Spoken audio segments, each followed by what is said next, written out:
तो बहुत दिनों के बाद हम स्वामी जी के पास आए हैं, जो हमारे बचपन से गुरु रहे हैं।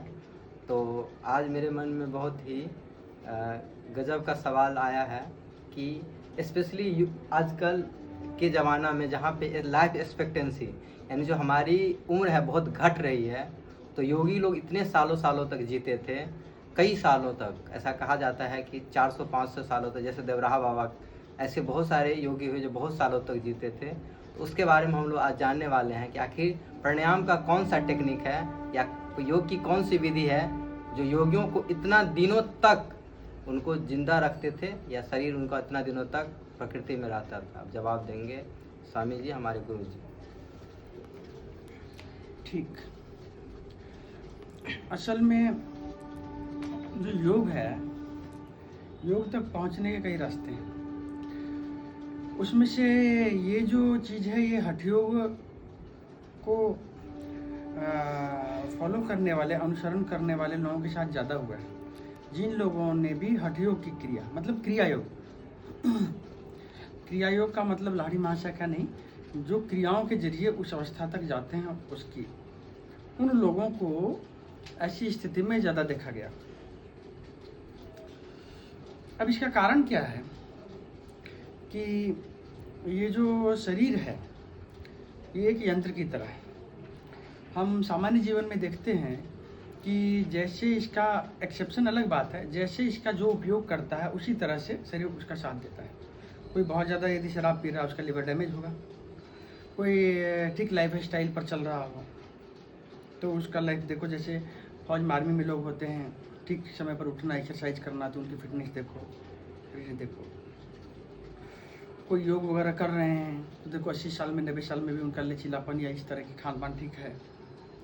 तो ये शरीर एक यंत्र है और उस पर सामान्य रूप से भी काम करके बहुत कुछ किया जा सकता है। कोई एक्सरसाइज कर रहे हैं तो उनका शरीर देखो, नहीं कर रहे हैं वो, यदि फास्ट फूड खा के या खान पान ठीक नहीं है, बैठे हुए हैं तो उनका शरीर देखो। तो योग ने, हठ योग पर काम करने वाले लोगों ने पूरी प्रकृति में ये देखा कि किस जीव में क्या गुण है, और वो गुण एक विशेष किसी क्रिया को करने के कारण आया है। जैसे कि एक पोस्चर में कोई जीव बार बार जाता हो या कोई क्रिया बार बार करता हो या लंबे समय तक करता हो, तो उसको उसका नाम दे दिया गया। सर्प से सर्पासन, मयूर से मयूरासन। और उससे शरीर पर क्या असर पड़ा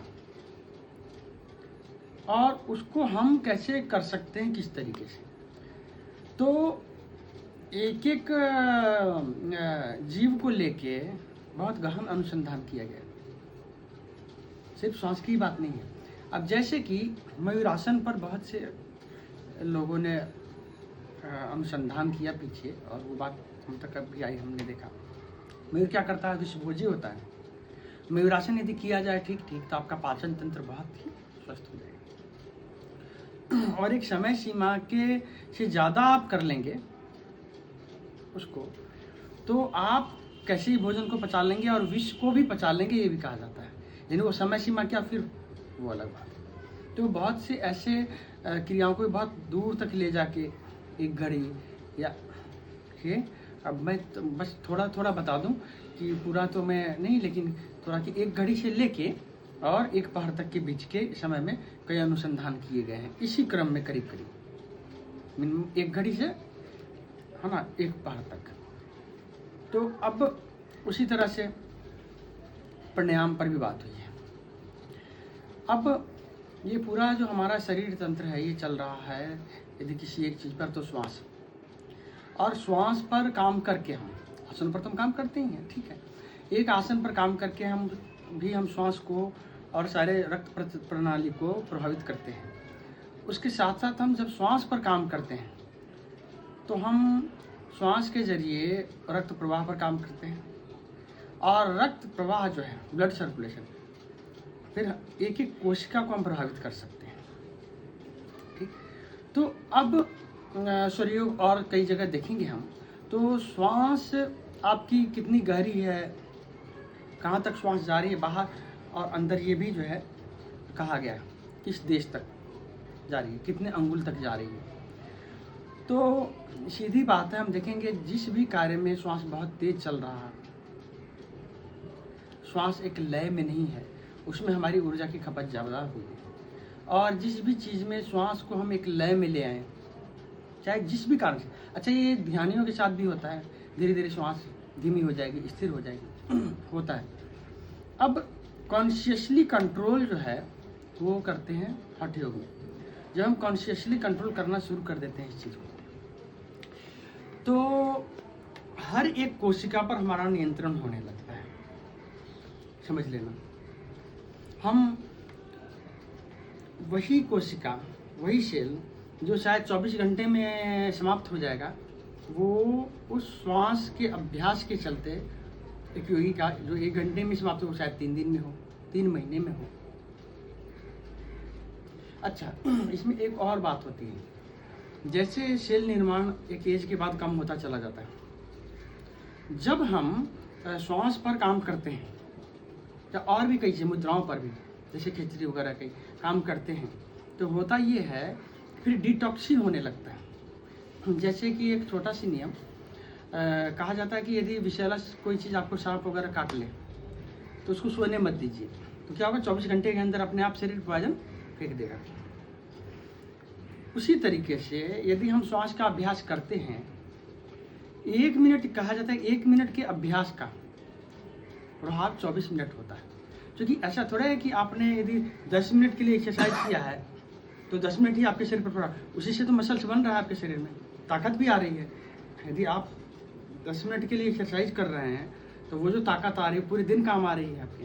तो यदि आप प्राण पर यदि थोड़ी देर भी काम करते हैं तो वो पूरे दिन आपके शरीर पर उसका प्रभाव होता है, आपके श्वास पर धीरे धीरे। भले आपको लगता है चलो छोटा सा अभ्यास आप कर रहे हैं, सिर्फ अनुलोम विलोम कर रहे हैं, सिर्फ गहरी श्वास ले और छोड़ रहे हैं आधे घंटे के लिए, तो क्या होगा ये कि धीरे धीरे करके कैसे काम आएगा, समझ रहे हैं, धीरे धीरे करके समय बीतने के साथ, जो 1 मिनट में यदि आप 10 श्वास ले रहे हैं गहरी श्वास में, तो वो 5 पर, 4 पर, 3 पर, 1 पर घटता चला जाएगा। और साथ साथ 24 घंटे में भी जो श्वास 16 पर था वो कम होना शुरू हो जाएगा ऑटोमेटिकली, अपने आप ही 16 से 15। और एक भी श्वास यदि आपकी घट जाती है प्राकृतिक रूप से, तो आपकी एज कितने साल बढ़ जाएगी ये नहीं सोच सकते। बहुत ईजी तरीका है, कोई कुछ भी नहीं जानता है, रोज सिर्फ गहरी श्वास लेने और छोड़ने का अभ्यास करेगा, आधे कम से कम 1 घड़ी, तो धीरे धीरे प्राकृतिक रूप से वो देखेगा साहब कि उसके दैनिक जीवन में अपने आप ही 6 महीने, साल या में एक श्वास भी यदि प्राकृतिक रूप से घट गया तो 5-10 साल तो ऐसे ही बढ़ जाएगा, ये निश्चित बात है। ठीक है, और वो डिटॉक्सिन भी होने लगता है निरंतर, ठीक ना। इस तरीके से होता है।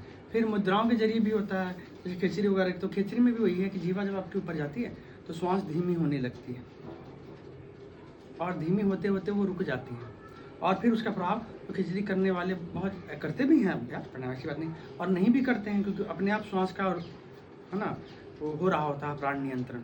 और रस भी जो है सो, और 2-3 चीज़ें होती हैं खिचड़ी में, तो रस और श्वास अवरोध और केंद्रीकरण, क्योंकि जीवा वहाँ होती है तो फिर मन भी वहाँ लय होने लगता है। ठीक, तो इस तरीके से भी फिर और भी मुद्राएं हैं जिसके जरिए होती हैं चीज़ें, जैसे विपरीत करनी मुद्रा वगैरह, उसमें भी विपरीत करनी मुद्रा ठीक की जाए किसी के सानिध्य में, क्योंकि देखना पड़ेगा कहीं एसिडिक बहुत ज़्यादा तो नहीं है, बीपी तो नहीं है, कहीं वो रक्त प्रवाह इतना ज़्यादा तो नहीं हो रहा है कि कर्णवात वगैरह या कोई और दिक्कत आने लगी, या उसका इतना टॉक्सिन लोगों को लगता है कि नहीं। यदि आपका पेट बहुत खराब रहता है और आपने विपरीत करनी या सिर से संबंधित कुछ किया तो आपको दिक्कत आएगी।